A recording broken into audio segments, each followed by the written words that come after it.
And then this is clearly hitting a hold level. I don't think I would exit there when it's hitting this hold level here, but that's, you know, you can adapt this out onto a smaller time frame and say, oh, it's not breaking yet. Let's adapt this out on the next time frame. That's fine.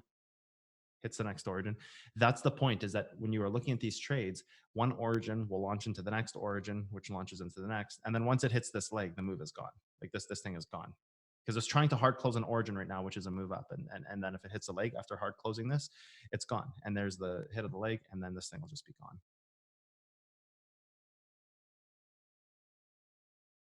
Yeah.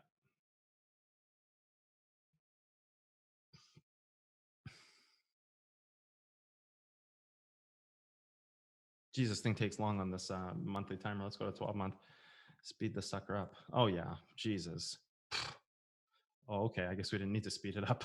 Apparently not. So, but you can see where, like, you know, origin levels down here are just going to launch one into the next, right? And then it's just gone at that point.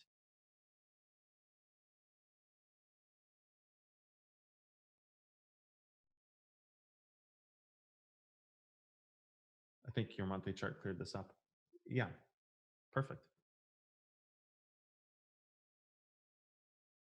Good old Pandora's box. Pandora's box and scalping. So yeah, the takeaway from origins is that just realize there's going to be origins inside of origins. So your really key moment is to enter the first origin that breaks, because that will launch you into the next origin. You can simply exit the trade on the trend that created the attack on the origin, right? So create a trend, take a look at the origin being attacked, buy the hold level that's close to the trend, or the breakout point on the first origin, and allow it to breathe up and attack the other origins, because that's what origins are there for. They're breakout points, and when one moves into the next, it's just like a constant rotating effect, right? Good old Pandora's box. Pandora's box. Okay, let's go to Litecoin. Why not? Litecoin USDT perpetuals. That sounds like a good one.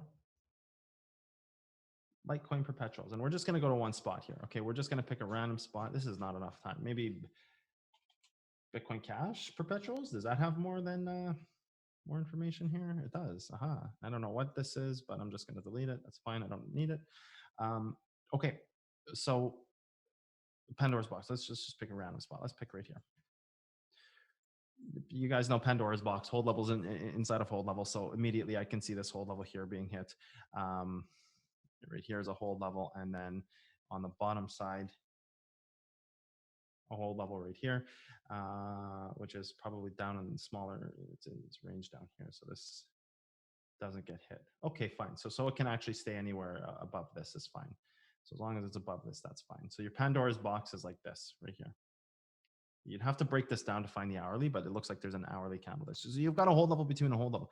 So what dictates what move this can go in, right? Because I think that's the question I get asked the most. Like, oh, Pandora's box is nice, but what dictates the hold? Like, what dictates the move going? Because you're going to just kind of constantly Pandora's box inside of moves inside of Pandora. Like you're going to constantly just compress on both sides. Well, I got a very simple answer for you: cycles. So you have a cycle here that fails. It doesn't actually create its move. Oops, let's get rid of that. Move this one here. You have a cycle here. This tries to use a hold level to create its move, right? So then it has its actual next hard close right here. So if we were to do that on the bottom side as well, right? Okay, so we're going to go like this to this, right? That gives us our first piece. Our second piece is right here, which hard close breaks there. It's not done here. It's not done here. Like this. So we're going to color this one orange. So this is the uptrend, and this is the downtrend. The downtrend will just leave purple. That's fine. So I think quite simply, Pandora's box gives you that, right? Because you're in distribution here. Like you're already in distribution. So it's the job of a hold level to offset distribution. So when you come up and hit your actual 1, 2, 3, and you create your cycle, you got to realize that your one happens here, right, which breaks this first trend here, which creates your 3, right, which is this whole level here. So you have your first 3, right? So you have a Pandora's box with what's trying to create accumulation against what is your cycle on the bottom. So this is actually quite simple to answer. which side breaks what. Even maybe let's go to a higher time frame to start, and you have the daily here. So that's created, right? Your first trend is created on this side. Your trend is created on that side. Whichever side trend breaks is where you're going, right? Like that's simply wherever your first hard close lies, right? That's go to your next time frame down when you're in your Pandora's box, and we have the daily here. I would just simply go and zoom in here and say, is this hard closed? That's definitely not hard closed.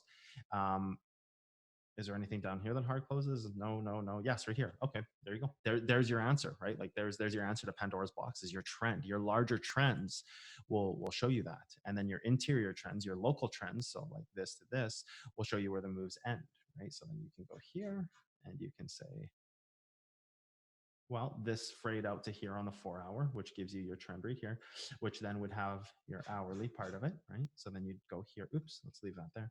So then you'd go here and you'd say, well, where's the hourly hard close? So the hourly hard close trails to here, right? So you have your trend, and it's laddering down off of this hold level right here, right? You've got the ladder there to here. This is the next hold level. You can see it being hit. So it's just laddering down and eventually going to lose one of its trends. It's trying to break out on the top side, but eventually loses the larger time frame on the bottom side. I think it actually did break on a 4 hour. Did it hard close a 4 hour here? It hard closed a 4 hour and hit a hold level. You can see the ladder happening from here to here to here. You can see the ladder happening. So actually a 4 hour closed here, but then it lost the 12 below. So it actually lost 2 time frames, 3, 4, 5, 6, and then all of this makes the 12 hours. So again, going back to succession and succession and failure in validation, you have a lot of different ways that you could have seen this fail. First off, your break level was never hit. Straightforward, and your hold level is holding the move. So the hold level is just meant to hold the move against trend. And like if we flip this chart over, it's going to become very clear to you guys, right? Like let's flip this chart, right? Here's our hold level. Here's our trend, break above the trend, have a move up. Very simple, right there, right? So you hit your hold level breaks its local trend right here, right? Even if you wanted to, no, there's no hard closes here. Even if you were to adapt it to here on a smaller time frame, there's still no hard, like there's no hard closes. This is the daily right here. So even if you were to go to the 12, let's go to the 12.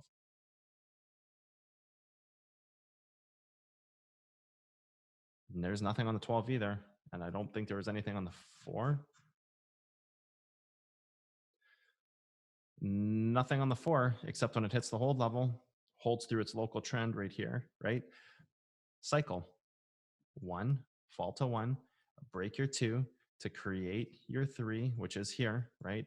Break that to attack the higher piece of the move, which is already breaking the 1 of the larger piece. So yeah, Pandora's boxes are dictated by invalidation, succession, and failure of your other information, right? So that's a really nice one, because that's something that a lot of people don't see. So that's a really nice piece of bonus knowledge, that you can see which direction of Pandora's box is going. You can always see. Of course you can see. Otherwise the science wouldn't work, right? You can always see. It's just you have to understand the larger pieces of invalidation and succession. And then so we go to the daily. We take a look at how clear this looks, right? Let's try to find that again here on the daily.